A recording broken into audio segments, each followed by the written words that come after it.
Welcome to another episode of HomebuildHers. This is a place where we are celebrating women in the field of building, architecture, design, you name it, we do it. I just want to say, before I get started on this topic about rezoning properties, I want to talk about men joining in. So listen, this is not an exclusive platform specifically for women. It's just I'm celebrating women and I'm highlighting women and the accomplishments that women make in this particular platform field of building, designing, all that kind of stuff. But listen, at one time or another, men dominated every industry, especially this one. And without amazing men to lift us up, where would we be? So men, women alike, I hope you join in, and I really hope you get a little bit of inspiration and a little bit of know-how on how you can also make money in real estate, have fun building, designing, rezoning, repurposing, all that fun stuff. I bought a small property about 8 years ago in Port Credit. It was a Friday of a long weekend.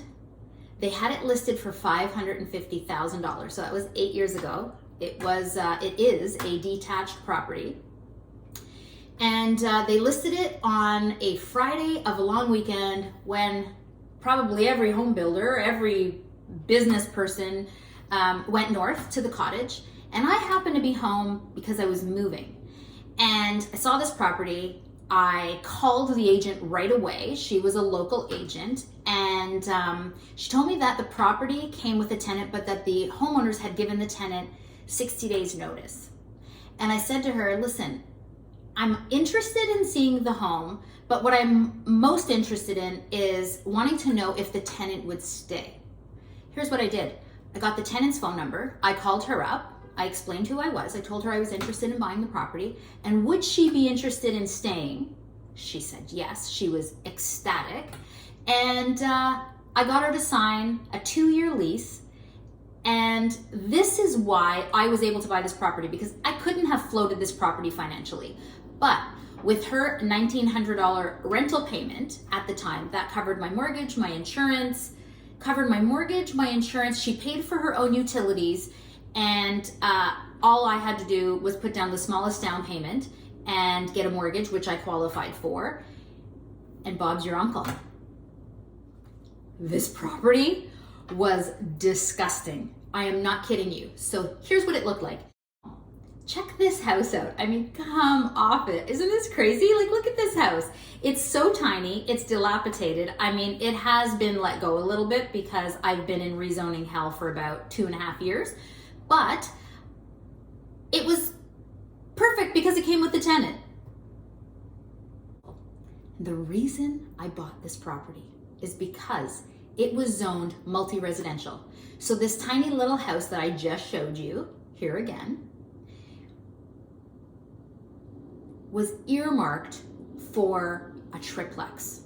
Now, 8 years ago, I saw this opportunity. I knew that there was a sandwich generation. So I would be considered a sandwich generation. I'm 53 years old and I have aging parents and I have a teen at home. So she's going to be going to university in a couple years. In a couple years, maybe one of our parents might need to move in with us. There are a lot of my friends' parents who have become non-ambulatory, so they didn't have the same mobility and they had to move into a nursing home or just a home that had someone and like a nurse on staff watching them, or they had to bring care in the house, which is, as we know, very, very expensive. But the reason for that is because my friends who did that didn't have a home that was conducive for their parents to live on the main floor. So, and they couldn't make the stairs. So they just couldn't move in with them. Well, this was my light bulb idea. So I thought to myself, I'm going to build a triplex. I'm going to zone it as a triplex for future sales opportunities. But what I'm going to do is I'm going to zone it as a triplex. This way it could be multifunctional. So first of all, you would have 3 separate individual homes in one building. There would be an elevator in the home that would be specifically for the unit that the parents live in. It would be like a stacked townhome where there'd be a property at the front, a property at the back, both 2 levels. One of them would be inclusive of an elevator for the elderly generation.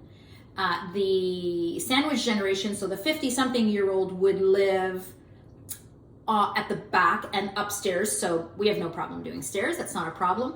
And then the children, the adult children, who just cannot afford a point of entry in the Greater Toronto area, or is of $1 million even to buy a condo, 600, 700, 800,000. I mean, how do you even save up for that kind of down payment? And do you have a job that can support that? So this is a perfect opportunity for all 3 generations to live autonomously under one roof. Now let me show you what my design looks like.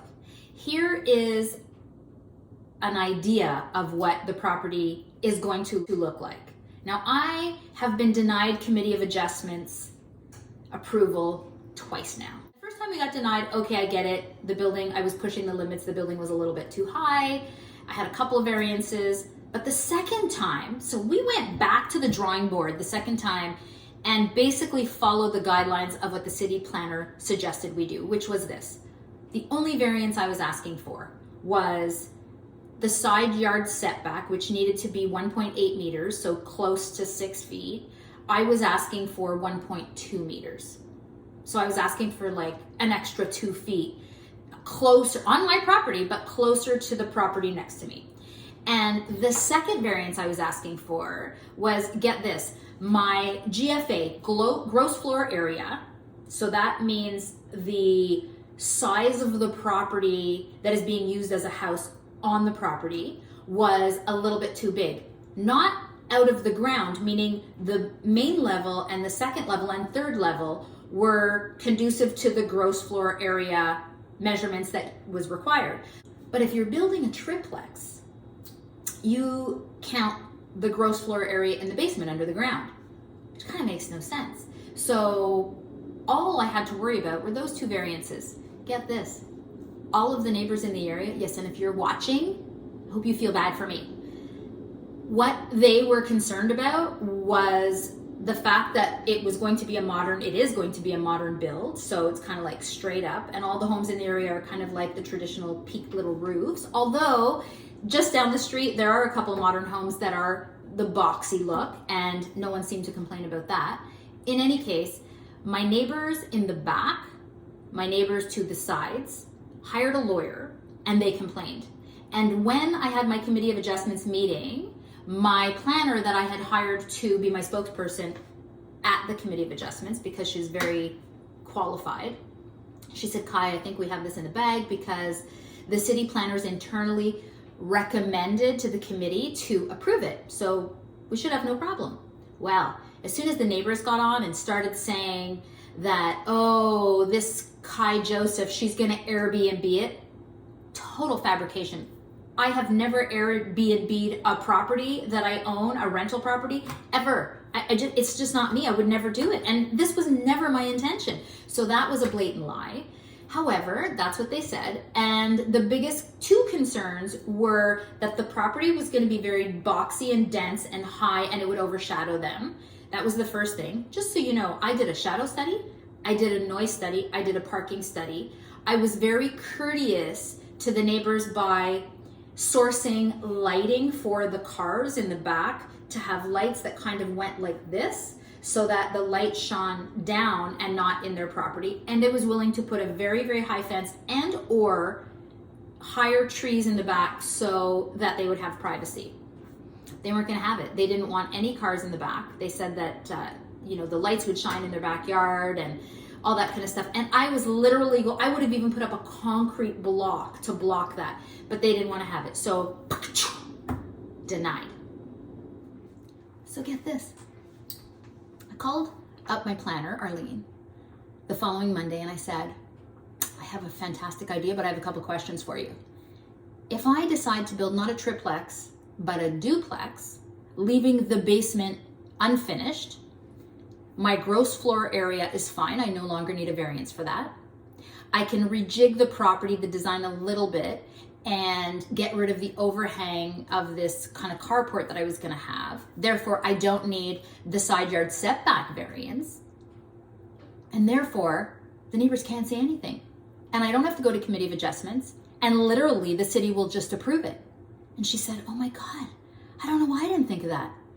And then I said, and once the property is built with a duplex, so now I have tenants in there, then I can go back to the city and request a basement apartment. Now, whether they redesignate the property a triplex or whether they just designate it a duplex with a basement apartment, doesn't really matter to me. The point is I will have 3 separate exclusive units with separate entrances and 3 potential families living autonomously under one roof. So that is now what I'm doing. And here is the design now that I'm going to be bringing to the city. I'm literally going to be putting these plans into the city in about 2 weeks. I would expect it's going to take about a month or so for the city to come back with their comments. But at this point, I'm not really going to have any worries because I'm going to be complying with all of the zoning requirements of the city. And then the neighbors can't say anything. And listen, the house is going to look exactly the same. It's going to be the same boxy structure. I like it better now that we've actually redesigned it. I'm still going to have 3 cars parking in the backyard. I no longer have to buy those expensive lights that shine down. I can have lights shining right in their backyard, which I'm not going to do, of course, but I'm just saying that I could if I wanted to. So the only thing the city can do is they can kibosh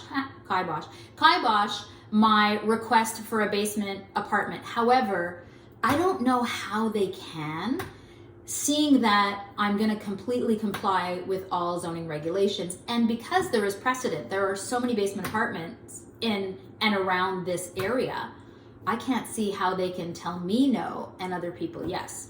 And then I may take it to the board if they deny me, but I don't think they're going to deny me. The nice thing about this is when I can sell it as a very, very unique property, because like I said, this property, this type of property does not exist.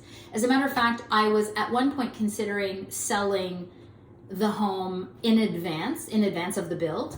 And the agent said, Kai, this is going to set precedent in the area because there is a growing concern of aging parents. Once I get approval, I am going to take you through every single step of that build. Now that's going to be a really unique build. One, because the property is, I think it's 37-foot frontage. And what that means is it's very close to the property next door, which means I have to do shoring. Shoring is basically where you build a fence under the ground so that the ground doesn't cave in, and also so that you don't disrupt the neighbors on, the north or the south or the east or the west of you, don't upset their foundations. And that's a $25,000 gig just to put an underground fence where you're not even going to see where your money is going. It's like basically burying money in the ground, but you have to do it in order to build this particular property and several other properties that we've done.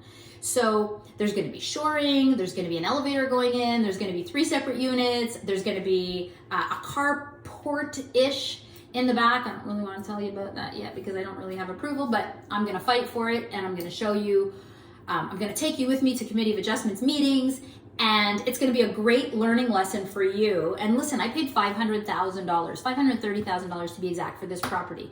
This property will be worth about $2.3 million when I'm finished, because I'm going to have beautiful finishes in it, and it's going to be a very unique property, and it's got amazing walking score right into the village of Port Credit. It's going to be a beautiful home for 3 families to live in. It's going to be fantastic. Can't wait to share it with you. We will walk through this entire property together, and I hope you stay tuned for more on Elmwood. This is 43 Elmwood in Port Credit.